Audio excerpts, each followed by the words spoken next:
Okay, now that we've talked about the flexi bits, we've pretty much talked about everything, the material that I'm going to need here. I'm going to need some wire nuts and some different connections like that. And I got those in a bag that I use all the time. But here's something else. I ended up getting some staples. And because underneath the house, I'm going to staple up this cord with these little staples. Okay. They're just, they're designed for 14 2 wire, 12 2, and 10 2.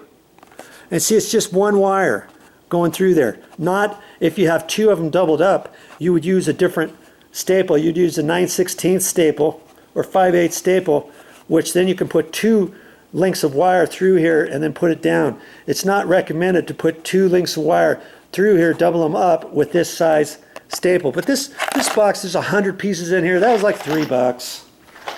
You know, more times than not, I'm not gonna have two wires that's stapled on top of each other. If I needed something like that, I can put them side by side on a 2x4. Or if I was doing a whole house or something and needed to stack wires on top of each other, then I would get the next size up, because usually when you come next to a light switch or next to a electrical outlet, duplex electrical outlet, you've got at least two wires going down through there. Two wires usually going down through where your light switch is going to go generally, or more than two wires. Then I would double up two wires and neatly stick two wires through the back of a hole in a box like this. So I would break that out. Two wires could fit side by side through there on top of each other, right through there. If I'm using three wires, two wires here, one wire there, or one wire at the bottom, whatever. Okay, and so I'm not going to need that for the stuff that I'm doing. Okay, but for code and stuff, usually if you're running wires out of here, you've got to staple them to the 2x4s, usually in the wall, usually within 6 inches of your outlet. Your light switch within 6 inches of the box, within 6 inches of the box. That's where I would use the thicker staples. So I'm going to need some staples, and I don't remember if I have any. I think as a matter of fact, I might have some staples. If I do, these will just be extra, or next time I go to the store, if I need something else, I can take those back if I wanted. And what else was I going to talk about? Oh, here's the other thing.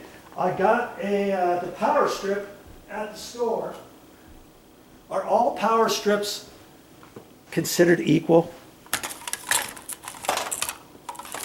Look, 1, 2, 3, 4, 5, 6. 1, 2, 3, 4, 5, 6. Are all power strips considered equal? No. And funny thing, you go to the store, if you're not looking around, you might be spending too much for your power strips. They had power strips that were $14. They had some that were $9, some that were $9.99, some that were $6.99, some that were $3.99.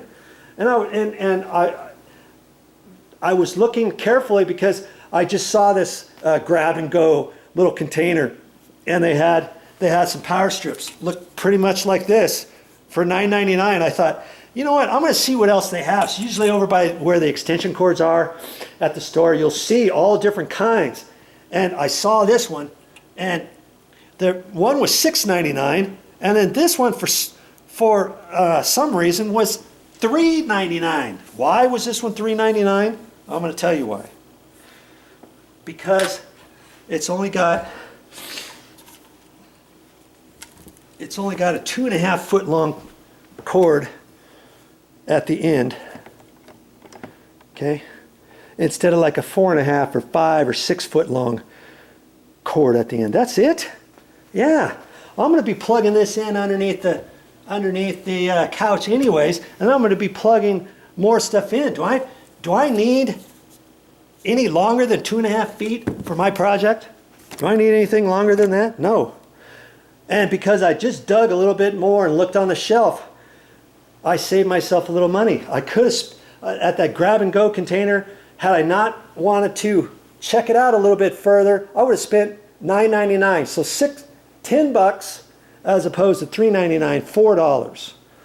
I would have spent $10 instead of $4 because I didn't spend 5 minutes of my time to go look and see if they had some shorter ones, see if they had some cheaper ones. And they're all the same. This has a reset button on it. This one had a reset button. Mommy had this one in storage. And so, you know, I could use that and take this one back, but I'm gonna use this. I could save this long one for something else if we need it for anything. Both of them have little reset buttons on it and stuff. This one's brand new. That one there is probably 10 years old. But hey, either way, and this one has a different end. This one's flat. See how? So if I was plugging that in behind a TV, and if I needed to have all kinds of stuff, this will fit up nice and tight. Whereas you get some other ones that just come straight. You've got this much sticking out of the wall. Okay, and maybe you want to get your TV cabinet console tighter. You know, you got something like that. Maybe you want it tighter to the wall. If need be, if the electrical outlets were behind there. So I'm going to save that. I'm going to save this one for something else. And because this was only $4, I'm going to keep it. Okay? So I got that at the store. So I saved $6 more there. I saved $6 on that, and because I'm using a cheapo plug and cover plate on the floor, as opposed to $35 for the brass cover on the floor. Seems as though I'm never going to see this. It's going to be underneath here. It's going to be protected. Nobody's going to be standing on it, anything like that. I'm saving another $34, and I'm saving $6 over there. So there's $40 I just saved just because I'm doing it slightly different. And now here's the other thing. One more thing I needed for this project. What is it? I keep talking about wiring. Kaboom. Look at this. Oh. I'm using some Romex cabling. And I know this is on a 15 amp circuit. And I was telling you before, and this is 14.2 with ground. And this happens to be 250 feet. See, type 14.2 with ground. That's all you need. That's all I needed. That's what it looks like. And years ago, this stuff was really expensive. When, probably in the 1990s or less than 2000. This stuff, there was a copper shortage. You remember that years ago? I mean, this stuff skyrocketed for price, and so did the 12.2. They have 12.2, 10.2, 14.3, 12.3. 250-foot lengths. This happened to be less than $35, or close to $35.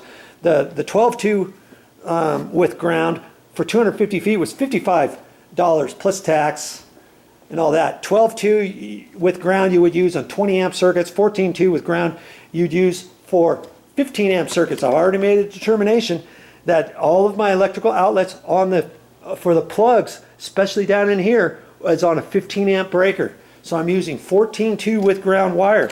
And I told you before, you can get this in smaller rolls, you know, all wrapped up in plastic like this. You can get 50-foot long. I think you can get even 75s and 25s, 100-footer. But you see, the more bang for your buck, I thought, because this was only $35, I thought I might as well get 250 feet because I'm going to be using this for other things. And had I've gotten a 100-foot amount, because they don't have 125s, if I bought a 100-foot, it's almost 2/3 the price of this. So I'm not saving. If this was $35, you would think, okay, if I split that in half, 125 feet or 100 feet, I should be only spending $17.50. No, you're probably spending $25 or something for a 100-footer. And for a 50-footer, you're probably spending, you know, if that was 25, you're probably spending, you know, more than half of what that cost was. And when it's all said and done, you're like, well, shoot, if for 100 feet, if this was going to cost me $25, let's say, as an example, I don't know the exact cost, but you go to the store and look, if that cost $25 and this was $35 for an extra 150 feet, $10 for an extra 150 feet, you might as well get it. Especially if you're thinking about doing other electrical projects. Hey, well, that's all I have for this time, but I'll be back with more videos. And I'm kind of excited about this project coming up. I hope you are too.